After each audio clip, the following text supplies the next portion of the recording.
araw pa lang tayo nagbabago. Ganyan. Ayoko na magbago kung ganyan pala. Ay, sandali, mga tolls. May nakitang dambuhalang buhaya sa may ilog, parang patay.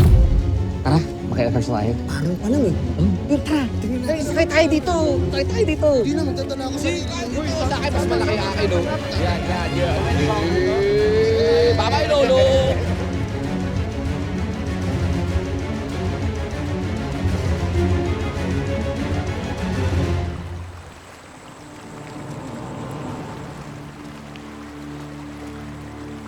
Dakila!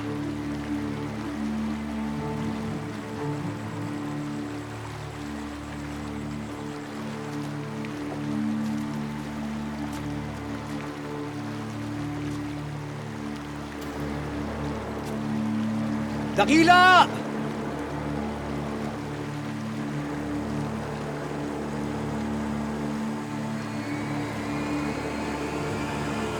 Saan ka na ba, Dakila? Sana ligtas ka.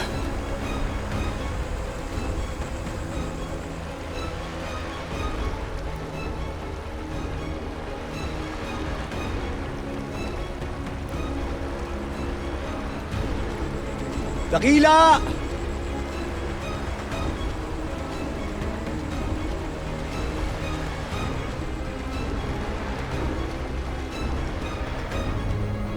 Ano nangyari doon, Tol? Kadalasan naman pag si Dakila, tinatawag mo, malapit naman agad yun ah. Hindi ordinaryong buhay si Dakila. Kung may nagtangkaman na manakit sa kanya, alam ko lalaban siya. Sa pasalaki ni Dakila, di siya basta-basta mabibitag, kaya hindi ko alam kung ano nangyayari ngayon. Parang natatakot ako. Kasi bago lahat to eh. Parang hindi ako komportable.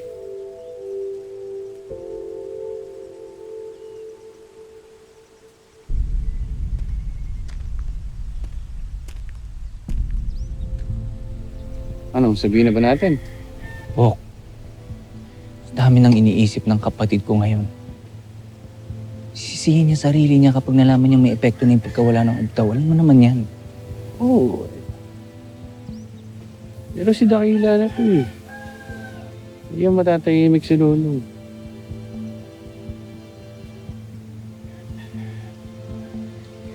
Tsaka na, Bok. Long, Tol, tanong-tanong na lang tayo sa mga tao kung may nakakita na kay Dakila. Oo. Di kayo si Bantay yung pinag-uusapan nila. Nasaan na kaya yung kaibigan kong buhaya? May ibibigay sana ko sa kanya eh. Nasaan ka na, kaibigang buhaya? May dala ako para sa'yo.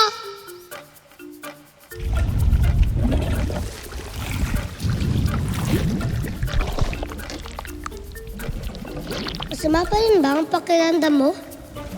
Nagdala akong lugaw para sa'yo. Ito kasi ang binibigay sa akin ni nanay pag may sakit ako. Kumakain ka ba nito? Pwede ba kitang hawakan sa ulo? Meron ka na bang pangalan? Kung wala, pwede ba kitang tawaging Bantay?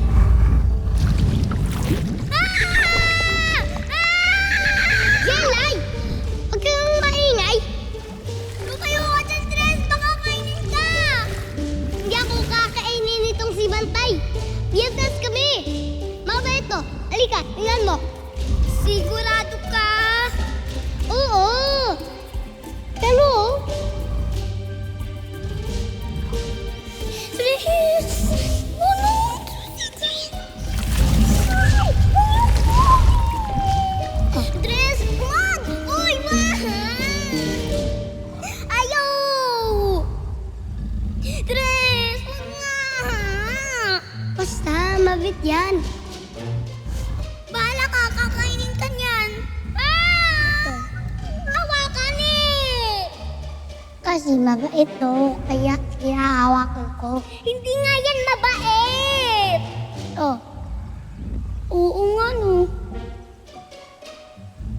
ba